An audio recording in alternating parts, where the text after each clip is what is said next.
That shouldn't be allowed. This is my son. Ishaan Tharoor of the Washington Post. Definitely asking a question in personal capacity. And mostly to say hi before you go off to your next engagement. Raise the mic. Mostly to say hi before you go off to your next engagement. I'm curious, though, on this tour you've been on, various countries in the Western Hemisphere, have any of your government interlocutors asked you to show evidence of Pakistan's culpability in the initial attack? And what do you say to the repeated Pakistani denials of having any hand in the initial attack? Okay, well, I'm very glad you raised this, Ishaan. I didn't plant it, I promise you. This guy does this to his dad. Very simply, no one had any doubt, and we were not asked for evidence. But media have asked, and so you are speaking for your tribe in that in 2 or 3 places, media asked this question. Let me say very clearly that India would not have done this without convincing evidence. But there were 3 particular reasons I want to draw your attention to, all of you. The first is that we've had a 37-year pattern of repeated terror attacks from Pakistan, accompanied by repeated denials. I mean, Americans haven't forgotten that Pakistan didn't know, allegedly, where Osama bin Laden was until he was found in a Pakistani safe house right next to an army camp in a cantonment city. That's Pakistan. Mumbai attacks, they denied having anything to do with it. One of the terrorists was captured alive. His name, his identity, his address in Pakistan, everything was revealed. Under interrogation, he told us where he was trained, what was done.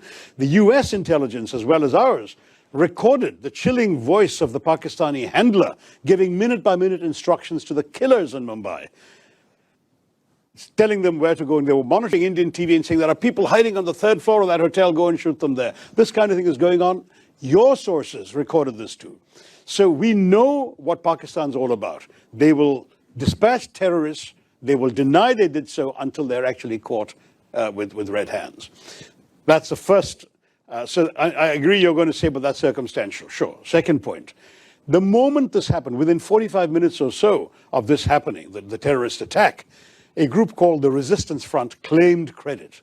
Who are the Resistance Front? They're a well-known proxy front of the Lashkar-e-Taiba, a banned organization listed by the United Nations, listed by the US State Department, which enjoys safe haven in the town of Muridke in Pakistan. The Resistance Front, evidence about the Resistance Front and its doings was presented by India to the UN Committee on Terrorism in December 2023 and repeatedly again in 24. But the problem was, of course, Pakistan too is a member of that committee. The Resistance Front was not listed by the UN, but its identity was known and publicized. These people then claimed credit within a time span. There were no media present when these killings took place. Most of the world hadn't even learned about this when they claimed credit. So that was itself a smoking gun. They repeated that claim 24 hours later. And having repeated that claim 24 hours later, then their handlers must have woken up to the gravity of this and told them to take it off their site. So they did. But the fact is, the credit claim was on record and the world has seen it. Third, when the first strikes happened on the terrorist camps, funerals were conducted, including for members of some of the key organizations, the Jaish-e-Mohammed in particular, and the Lashkar-e-Taiba. The funerals were conducted and photographs have emerged on social media showing Pakistani generals and police officers in uniform attending these funerals, being conducted by relatives of these terrorists. So we're looking at 3 concrete pieces of evidence as far as India is concerned. But finally, I can add to the mix, we also have intelligence services. They have been studying very carefully these terrorist attacks. They have identified at least 4 of the 5 perpetrators, and they know who they are. In fact, I'm told, and I don't have access to the direct intelligence information, but I've been reliably informed, they know that 2 of them are Pakistanis, and the other 2 were locals who had exfiltrated, is the term, out to Pakistan for training 10 years ago, and clearly were sent back for this mission this time. So it's on the basis of all of this put together that we said, we know who did this, and we will take action. And that's exactly what we did.